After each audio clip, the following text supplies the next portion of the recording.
So I want to start with a story, something that happened to me exactly 2 years ago, just about to the day, when was the last time when I taught positive psychology.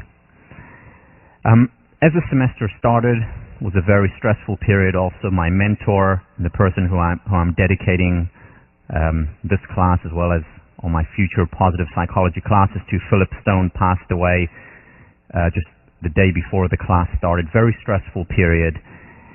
And I got sick. And I got very sick. And I somehow got through the class, taught the Thursday class.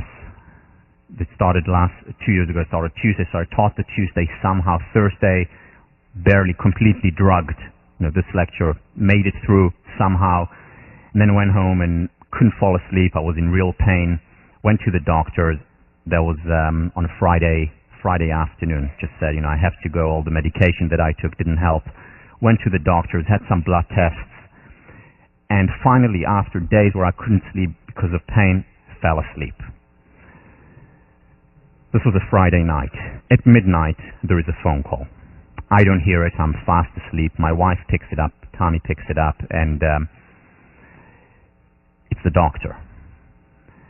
And the doctor says to Tommy, the test results just came in, and Tal should get to the hospital now.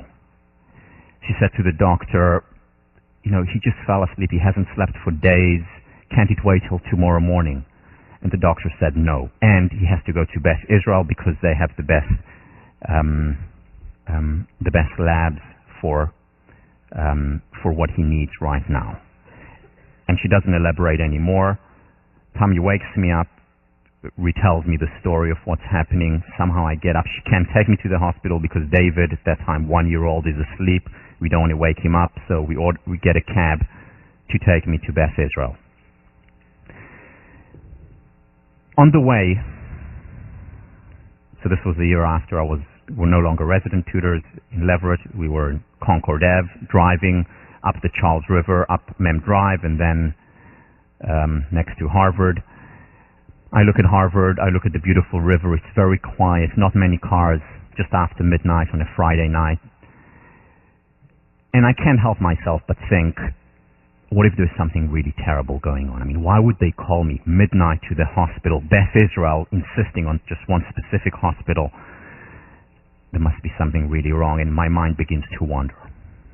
And I say, what if I only have a year left?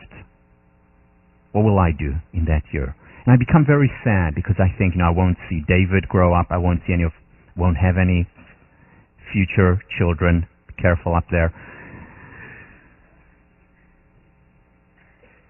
And I become very wistful and sad. And then I ask myself, okay, so professionally, what would I want to do in that last year? So I know personally exactly what I'll do. I'll spend all the time that I can with my family. But professionally, what do I want to accomplish in this year? And my immediate response was, I want to leave behind a coherent body of work, a coherent course introducing people to positive psychology.